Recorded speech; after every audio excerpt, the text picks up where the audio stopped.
Okay, so today I'm going to be reviewing the first half of Fishman Island. So y'all have been waiting for me to get into the new world for a long time, so I didn't want to just talk about the, 5 chapters that is Return to Sabati alone. So I'm grouping it up with Fishman, but Fishman Island is quite long, so I'm grouping it up and then I'm cutting it in half. Really, it just comes down to, now that we're in the second half of the series, I know that the arcs get longer.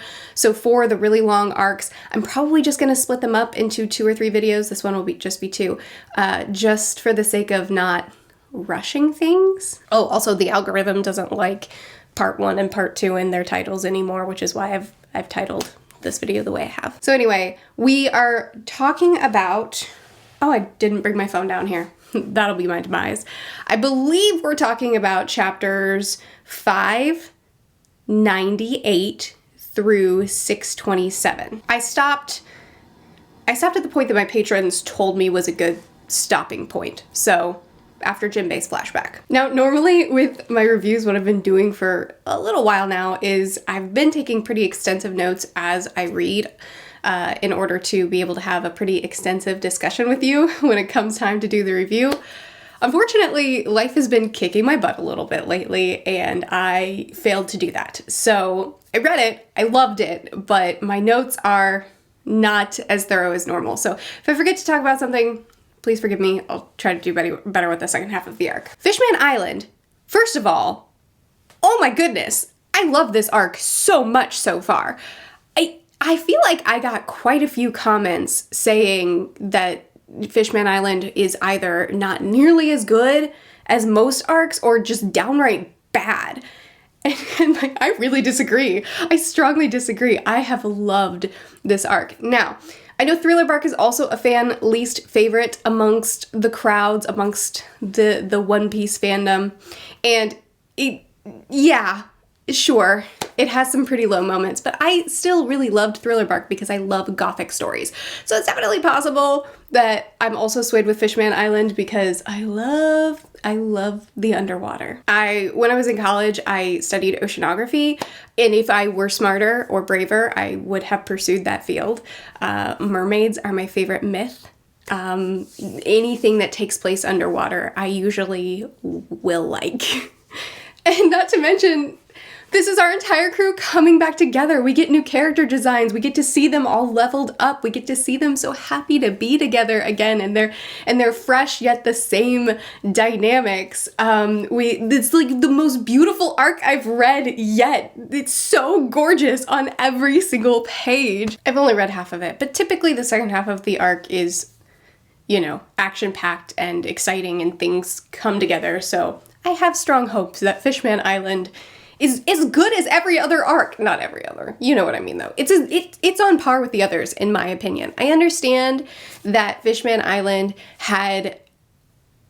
it was following up Marineford. So I get it. I understand that when you're at the climax of the story, or one of the climaxes of the story, it's kind of difficult to follow that up. But we've been apart for 2 years, and we have to have a good establishing of everyone gathering back together and reintroducing them and the story and their ambitions, and we do it in the most gorgeous place, exploring really deep themes, and I don't know, this arc is great. Anyway, let's start talking about the details of the arc. So, we're reintroduced to the Straw Hats, and they're looking rough. Not only are they looking rough, but what's his name? Luffy, he's mean. He's not a good guy anymore. So that's a shucks deal. No, but I do love the gag. I do love the gag of so many of our Straw Hats falling for the liar Straw Hats. Chopper believes that that's his crew and tries to join back up with them, and then is devastated when he sees that they are terribly changed over the 2 years. Even, I think, doesn't Usopp fall for some of it too? And of course, Luffy does. We got a lot of character design changes with our updated Straw Hats. I really like Frankie's update. He's basically grown a new Frankie. I'm still getting used to Usopp's update. That's pretty jarring. It's good though, I guess. I don't know. Nami and Robin look mostly the same, but with longer hair. Sanji changed his part and grew a little bit of stubble, which I'm actually pretty mad about because my headcanon has always been that Sanji parts his hair like that very intentionally because he has an eye patch. And now it's been confirmed that not only does he not have an eye patch, but his eyebrows grow real wonky, and I'm just not okay with it. Zoro, of course, looks amazing in this new character's design. Brook's new fashion choices are wonderful. Chopper looks exactly the same, but with a new hat, and Luffy looks awesome. Anyway, this little mini arc is so satisfying to me, being able to see the power of Luffy and crew between when fake Luffy tries to fight real Luffy, and real Luffy just kind of can't be bothered, you know, dodging bullets. His haki makes everybody drop. Just like the sheer magnitude of Luffy is on display so fast.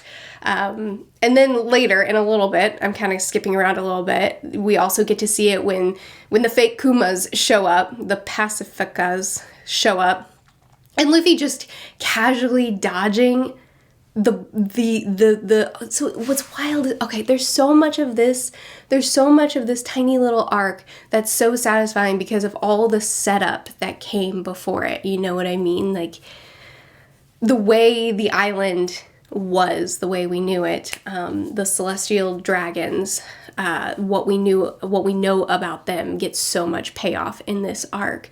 This fight with the Pacificas, the fake pawpaws, this fight with them is so satisfying because this is, you know, fighting, I mean, it was fighting Kuma, but fighting them was too much for them, you know, and this is what separated them. Kuma did, because he's a good man. We love Kuma. But they couldn't defeat these cyborg versions of Kuma before, and now they take them out with such ease. We also get so many great character moments throughout this entire saga that I've read so far. Seeing everybody come back together is so satisfying. Seeing not only the new character designs, but just seeing their personalities still a little bit changed, but just still the same. Zoro arrived first, thanks to my ghost girl. He arrived first, and then he wanted to go fishing because he was bored, got on the wrong boat, fell asleep, sunk down to, or was on his way to Fishman Island, and then cut the boat in half, ruining these pirates' journey to the new world. It's great. And then the boys bickering. there's just so much goodness. There's so many things that just make me feel good about this arc. You know, so much payoff from setup that we've had, so much building to what we've gotten, as well as so many more mysteries that I'm dying to learn more about. The fact that Kuma is battered down because he spent the last 2 years defending their boat. Duval did too. Good job, Duval. You've been great too. But Kuma defended the Sunny to the extent that he went to Dr. Fella from Thriller Bark, I believe, and had him reprogram Kuma so that his last command is to defend the Sunny until the Straw Hats return. And then once they return, once Frankie's here, he gets up and he walks away. And now he's no longer the Kuma we know. We'll never be able to talk to him the same again. And this right here is enough to harm me, because not only do I love this man, I knew he was good. I knew it. But I need to know more. I need to know, why did you become a warlord when you hated the world government? Why did you become a warlord? How did they force you or coerce you? What did they do in order to have you become an experiment and be stripped of your entire humanity? What is it that makes you so loyal to them? I have some theories on that, actually. What's coming next? You're not you anymore. You're gone. Your humanity is gone. So the next time we see him, he's going to be our enemy. We can't reason with him. We can't talk to him. We're gonna have to fight this man who's done so much for us. I need his backstory. I need to understand him more.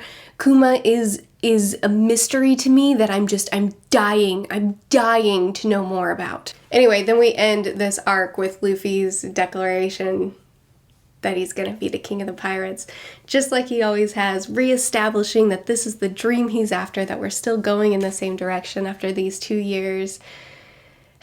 The tears in everybody's eyes, but in Rayleigh's eyes, and then his really quick flashback, revealing that Roger is the original owner, assumed that he had the straw hat. So, Roger had the straw hat, and he gave it to Shanks, who gave it to Luffers. So, I don't know, but everybody who once knew Roger has a very strong loyalty and focus on Luffy, and on protecting him, and on getting him stronger, and on getting him to where he needs to be, right? Because he is the one who will shepherd the new era. Shanks lost his arm for a new era. Rayleigh is dedicating all this time to him. Basically, everybody that is significant that comes across him says, oh, I need to fight for you. Jinbe, Iva, everyone, all the people. So, there's something here. I can't tell what it is, but there's something here. And I guess Roger must have given his hat to Shanks at some point somehow, I don't know, to give to Luffy. Was Shanks in Windmill Village because Roger told him to go to Windmill Village and look after Luffy and protect him, and Roger was there befriending him and looking after him specifically and giving him that charge of like, give this back to me whenever you're stronger? Is this all because Roger told Shanks something? They all know something I don't know, and I don't know what it is. So getting into Fishman Island, you know, I'm so happy to be here. I'm so happy to be here, you guys. I was told we were going to Fishman Island, I don't even know, 200, 300 chapters ago, and I have been so excited. You know, mermaids are my favorite myth. I don't expect Oda to do mermaids the way that I love mermaids. I am really, really obsessed with the myths of mermaids and sirens, which, I've spent a lot of time in those myths, and I love the original mythology of them. And I didn't expect Oda to do mermaids that way, but I am really happy with his interpretation, and I was really excited to see the way he would play with mermaids, the way he would write them and give them personalities and write his own lore and world around them. And it's been wonderful. It's been wonderful to see his take on it. But this whole time being here, it's just lovely. Even the journey getting to Fishman Island was so much fun. We fought and then tamed a kraken. Is that gonna come back in the second half of the arc and defend us some more? We encountered so many sea monsters that obviously are already relevant again, that come back up later. So many different creatures as we're descending, as we're going a little bit deeper. We're just seeing more of the ocean, and some of it is exciting and beautiful, and some of it is terrifying, and I loved the way he drew everything. Every little new depth we got to was so exciting to be in for me. And then we actually finally get to Fishman Island, and it's so beautiful. I think this is my favorite setting we've ever been to in One Piece, because it's so gorgeous, and the lore around it, and the traditions, and the history, and what separated them from humanity, and just like there's so much put into this world. And it's funny because I just finished Skypiea, and in Skypiea we're removed from, you know, the general course of the story, and I didn't like being removed for this period of time because I wanted to get back to the pirate adventure. But with Fishman Island, I feel exactly the opposite. Again, we're completely removed this time. First we went up, now we're completely removed down. But it's so lovely because, one, it's gorgeous. And I mean, Skypiea was gorgeous too, but we're underwater. But then also because we're still pirates. We're still pirating. We're still with at least one warlord, and there's still, you know, there's Fishman pirates here, and there's just, this one works for me. we're immediately confronted by the man who inherited Arlong's will. Which, oh my golly. As soon as, well, we're not confronted by him, are we? I think we're confronted by his crew. It doesn't matter. Anyway, our pirates blow right past them and just force their way into Fishman Island, because of course they do. And then they scatter, and there's so much happening. But I don't know. I was excited the moment I realized that we're dealing with more of Arlong's pirates. We're basically dealing with them again, but with a new face in Hordy. You know, it's again with this theme of inheriting the will of someone, and I think it's really... Okay, let's just keep going. Anyway, we're introduced to, oh my goodness, so many things. We're introduced to our prophecy lady who looks awesome. And she basically she doesn't like telling the future anymore, but she decided to do it this one time. And her prophecies always come true, and our Straw Hats are going to bring the destruction of Fishman Island. So I love prophecies. I love ominous. As soon as we were introduced to her and I knew what she did, I was like, oh good, give us an ominous prophecy. And we got it, and I'm so pleased. So anyway, this is my theory. Do you remember the barrel fella, Swampy? I guess he's going to be the destruction. I mean, there's a lot of layers here. I have a lot of fragmented theories around what brings the destruction, and of course I imagine there's going to be a lot of things that brings the destruction, but you know, so far Swampy is useless and yucky and wears his sleeves like a 2-year-old, so I imagine they brought him to the ocean floor. They brought him to Fishman Island, and it's established quite early that he is horrible and wants to capture and enslave as many mermaids as he can. So, or sell into slavery as many mermaids as he can. So yeah, I reckon he's a part of the destruction that comes. It's also possible that part of why Jinbe didn't want Lufers to fight Mr. Jones is because of that prophecy. But why would Jinbe know about the prophecy? I don't know. Fragmented. But I imagine Swampy is a part of what Luffy has brought to Fishman Island that this prophecy is talking about. Anyway, we get to meet Neptune as well, and I really like him. I really like, I like the myth of Neptune, and I like that Oda's playing with it and doing something with it. I really like the good king, and, we got it with Vivi, and now we get it with Neptune.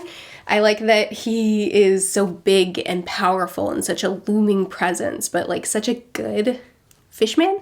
And even his advisors, his royal advisors, can like reprimand and talk down to him, and he just apologizes and clearly cares about his family so much. Oh, man, when we got the flashback of his wife and the scene where he's mourning her and he's saying like, I can never help you with this mission because I too have killed humans, so who am I to be a part of this? And the pain and the heaviness and devastation. He's such a great character. And we also get the synopsis of Mr. Jones's plans, that he wants to take Neptune's throne, drag all humans into the ocean's abyss. Which, he makes a good point. Humans can't breathe underwater. They're very weak. I get him. And he has his Superman pill to help him and his lackeys do it. So, I don't know. I dig him. My patrons, when I was reading and chatting with them, they told me that a lot of people don't like him because he's kind of just like a copy and paste of Arlong. But I like him. He inherited Arlong's will. He is really important, I think, for exploring the themes of this arc, and I think that Oda explored these themes just so well with such impact and nuance and layered, and I think it's great. And also, honestly, I think in a situation like this, where this group of people have been so deeply harmed and oppressed, and they're even in a situation where the world government took a fishman to be on their council, yet the Marines still turn their backs while slavery and auction houses are happening up on Sabadiapalacho. Knot Island. So honestly, I don't feel like he needs some sort of really tragic backstory or some really nuanced and detailed thing. I think that him just inheriting the will of someone that was filled with so much hatred and rage over the reality of their situation, and then him wanting to continue that and wanting to bring destruction because of it, I think it's good enough. I think it makes sense. Anyway, we meet our pink-haired princess, and I love the scene because of Luffy. Because of him looking at this giant, ironclad, thick, huge door filled with embedded axes, and he's like, must be the banquet hall. Let me go get some food. And then he stumbles on a princess, which, it just seems right. It just seems right. It's like when he decides important people are always up high, so let me go to the highest point, and then he falls through a roof and ends up in Boa's bath. It just seems right. I love the panels of him just gorging himself on her food while she's chatting with him, and then insulting her and calling her wimpy and being so bothered by her crying, just like he has with many people before her. To me, it was a really funny scene. And while the princess isn't really a character that I necessarily relate to, or I don't have to relate to her, she's not a character that I'm very attached to. I don't feel like I've gotten much from her personality, but I really feel for her because of her past, if that makes sense. She's been imprisoned and kept in mostly solitude for the last 10 of her 16 years of life. She barely interacts with anyone. She was never able to properly mourn her mother's death, had to watch her die, and then couldn't properly mourn her death. Pretty much lost her entire childhood. And all because, and is constantly in fear of her life. And all because this nasty man decided that he wanted to marry her when she was 6 years old, or else kill her because she can control these sea creatures, which she is someone who contains an extreme amount of power, and I don't really understand the depths of that yet. I assume it'll be expanded on more in the chapters I haven't read yet, but she's someone that holds so much power, so I get why someone who has evil ambitions would want to use her as a tool, to have her as his own. I get that. He wants to wield her power, but he's nasty, and he should die. Meanwhile, they try to imprison our crew. Our crew's not having it, so they fight back, and then Zoro pops out of nowhere, and he's like, yeah, I broke out of prison because I wanted to join in the fun. And then he's overzealous in joining in on the fun, and he ends up capturing and binding Neptune himself. And the whole, just them being so mad at him and him being mad at them for being mad at him for doing the job too well. And then, what does he say when he turns? I think I have it here. There it is. When he's when he's on the snow phone and he says, we'll need a new coating for our ship, Sunny, and then we'll need the rest of our crew. One dark woman, one robot, one raccoon dog, and one perverted troll. I love it. Which, by the way, Cammy's here. Which she provided some great nostalgia as well as some great exposition. So that's cool. And then Hachi shows up as well, which was great because, we get to see Hachi, which is great. But then also seeing him stand up against Mr. Jones. This is where we kind of see that his hatred runs so deep that not only does he want to kill all humans, but he's also willing to kill any fishman that befriends a human that would dare to even disagree with his plan. But anyway, Jonesy and Van Nasty team up and cause all kinds of chaos in their mission of destruction. So I don't know. I think that they're really compelling and threatening threat. The two together, their desire to harm so many and to accomplish this goal of further division and revenge. And I appreciate them because their chaos brought me this fight of Zoro underwater, which was wonderful. Okay, now we need to talk about Sanji. I basically ignored him throughout this entire arc because he's insufferable for such a large chunk of this arc. The whole I'm horny, I'm so horny nosebleed that shoots me into the sky. I don't know. I mean, it's just stupid. It's like Sanji is the coolest character until Oda leans into this bit. And it's not funny. It's just annoying. And I know Sanji's blood thing actually ends up working into the plot with kind of introducing us to some of the prejudices that are in the society, and with the humans and Fishman not transferring blood and all that kind of stuff. But I mean, he could have just gotten hurt really bad by a kraken and need a blood transfusion that way. It was so unnecessary. There's so many other ways to do it. There's not much to say about him, except this moment where he turns to stone. He looks at the princess and he turns to stone, which he did this earlier in the arc when he looked at Boa, but Boa has the freaking stone thing. So that didn't do anything to me. Maybe I just didn't see her hands go like this and he turned to stone. But here, Boa's not around and he's turned to stone. So I refuse to believe that Oda took something that he has created a ton of lore around and removed it from the lore just for a gag. I refuse to believe that, because it would be inconsistent within the world and it doesn't make sense and it keeps me up at night. So I have a whole theory surrounding this, because I need it to have some sort of story significance. I need it to have some sort of answer instead of just a lore-breaking gag. So Sanji, it was Chopper. Chopper said, oh, this image is too small. There it is. This is a totally new symptom. It's because of the... Is it because of the Okama blood?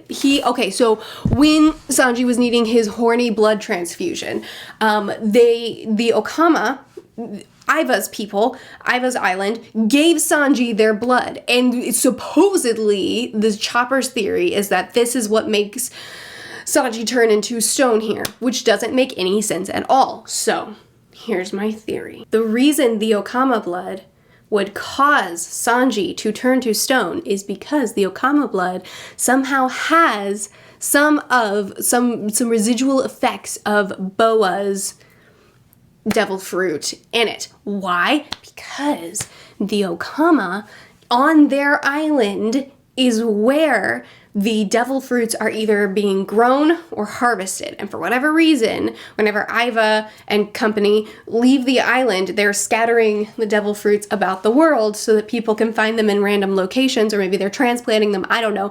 But the Okama are behind the devil fruit, whether they're creating them or they just like naturally grow on the Okama island. And that is why. So that means that at some point we're going to learn more about this island, and we're going to find a whole bunch more devil fruits, because that's their origin. I mean, them giving him their blood obviously has affected him in more ways than one, because ever since he got that blood transfusion, he sure does twirl a lot in this arc. Anyway, we're hanging out with Jinbe now. We're here. Luffy never got Jinbe's message, but thankfully he hasn't fought Mr. Jones yet, so we're good on that front. I don't expect that to last, but what can you do? I love Jinbe's reaction and shock at seeing the princess and then Hachi. It's great. He admits that he was the one that set the Arlong pirates free, or that gave them free reign back when they took over Nami's village, which we already knew. We saw that, or I saw that on my reread. But now we finally get the explanation. And man, oh man, was I not disappointed. Ever since I found out that we were going to be dealing with the Arlong pirates again, I got really excited, because there's so much opportunity to more deeply explore Nami's character, and so much opportunity for how her character could respond to this situation. And I wasn't disappointed there either. We get little panels, little pictures of her each time we interact with the Arlong pirates, and each time we learn a little bit more, we see her kind of sweat and be very visibly uncomfortable, which I can't blame her at having to face her captors again. Even though, it's a new face, it's still the same ambitions, it's still the same will that's, at the forefront of it all. And these are her captors, her enslavers, the people who killed her mother. And so, getting to see the way that she tries to hold herself together at them every time she has to interact with them, and her reaction to when Jinbe makes this admission is, man. But then we have the whole flashback, Jinbe's flashback, which I paused right at the end of this flashback. I've been thinking about this, and this honestly, like, this one flashback could make a video of its own. There's just so much here, and I think it's so good. I'm so impressed when Oda picks a theme and really dives into it. I'm so impressed at the levels that he puts into it. It in and of itself pays off on so much that has been built up over hundreds of chapters. It builds up and breaks down certain thoughts that we've had way back in East Blue, and then on Amazon Lily, and then for this arc in and of itself, and for the themes in this arc in and of themselves, it deconstructs and builds back up and just adds so much more to it. It's a really good flashback. Anyway, we finally get to meet Fisher Tiger, which I've been wanting to know more about since obviously Amazon Lily, and we found out that he was the hero of Boa and her sisters, the one that freed them, the one that freed that, you know, a huge amount of slaves and fought back against the celestial dragons and what they were doing back on the Knot Island. I've been dying to know more about this hero. And seeing his story, man, I don't even know how to concisely discuss this flashback. His fight for freedom by force, freeing slaves and fighting against slavers, while also telling his followers, Jinbe and Arlong and the rest, telling them, you know, don't extend this to the point that we're just needlessly harming the humans. Don't become like them. His fear of his own self, and then eventually exposing that he once was a slave himself, and that the reason behind his death, the reason behind him not having the blood transfusion and being saved, is because he couldn't let go of that hatred, and yet allowing himself to die because he didn't want human blood, because he couldn't let go of the hatred that has been fostered inside of him. Despite that, he still tells his crew members, you know, don't let this hatred seep into the next generation. And it's just like, oh my golly, just his refusal or inability to let go of his hatred, yet still ambition to change things. It's a very realistic look into the true pain and trauma that he just could not get over. And yet it doesn't take away the incredible goodness of this man. I don't know, it's so good. I think I actually managed to forget to talk about the little girl on their ship in the flashback, which I don't know how I forgot to mention that, but it's really late at night and I can't get in front of a camera right now because I'm tired. But oh my goodness, I love their relationship with her. I love his kindness with her, and his sacrifice of bringing her back to her mother, that moment that to me just seemed so much like Robin's moment with her mother, and that she actually got to be with her people, but then her people betrayed him, and that's what brought him to his death. And oh my goodness, I mean, that's what brought him to the, you know, the killing blow. But it just, you know, just even this is a couple days later that I'm actually editing this video, and I'm still just kind of lost for words at how much is going on to establish these themes and not just say them and leave them, but to dig this deep. It's so impactful. And then the juxtaposition of the queen, who's also fighting something similar, but in a totally different way. You know, she's the embodiment of peace and forgiveness and love. She wants to live in equality. She wants to live in harmony with the humans on land. And, you know, her fight, her drive to get those signatures and to be able to make a difference, and being ignored until a celestial dragon lands in their area, and they would kill him. And honestly, I, the reader, am like, yeah, kill him. I know them, and I hate them. And her and her fragile goldfish self defending him and getting harmed herself, and then going to land with him, accompanying him back to land, and advocating for her people, and actually having the first steps of moving forward and with her dreams, and of forging a path and making a difference, and her people finally rallying behind her, and true hope being shown, only for her to be assassinated by a human, therefore deconstructing the peace that she's trying to accomplish, because that only reestablishes the prejudices and the hatred and the division. I mean, I think Mr. Jones did it. Obviously the human did it, but I think that he set the human up. He's already revealed that he views humans as disposable and as tools to accomplish his means, or to be killed. So I don't know. I feel like she was directly standing in opposition to what he was trying to accomplish. So I think he's behind the assassination. But anyway, even with Fisher Tiger and the Queen both fighting for the freedoms of their people in totally different ways, and you know, even Jimbe's line of, even to this day I don't know which one was right, and man, there's so many layers here, and I'm trying to think of how to concisely discuss, but there are also so many parallels, the parallels of these two people fighting for the same things, for their freedoms, for justice, for humanity, for these prejudices that are so ingrained into their society, to be broken down so that the fish people can live a free life, but them doing it in such different ways, and you know, how deconstructing this oppression isn't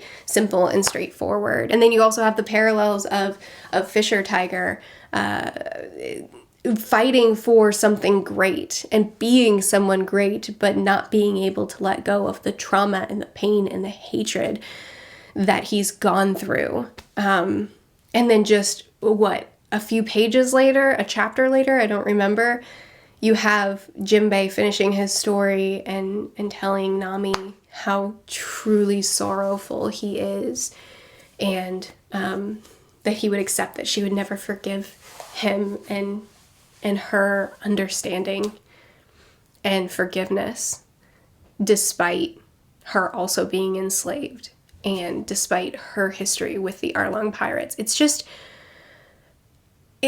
even just like the tiny little things, like Arlong building his building to look exactly like the theme park on the Knot Island. Like, there's just so many layers to everything in this arc, to everything in the themes, in the base of what Oda's doing here. There's so many parallels. There's so many just like little moments that go hand in hand. It's just, it's so good. Anyway, there's still so much left to this arc.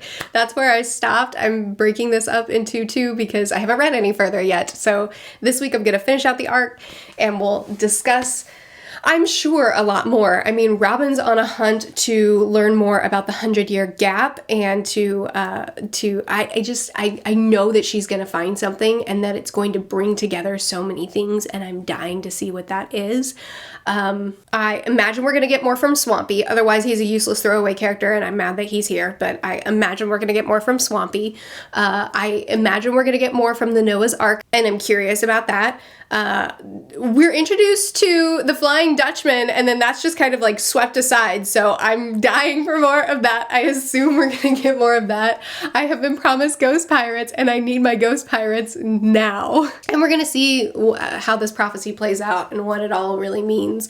So I'm looking forward to that too. And just like more of my Straw Hats. There were also so many lovely character moments in this, and I mentioned a couple of them, but there's so many gags, and there's so many like light-hearted, silly interactions between the crew throughout this arc that are just a delight to me. I don't understand. This is such a great arc so far, and I'm so excited to see the second half of it play out. Anyway, those are my thoughts on the first good chunk of this arc. Next week I'll come back to finish it out.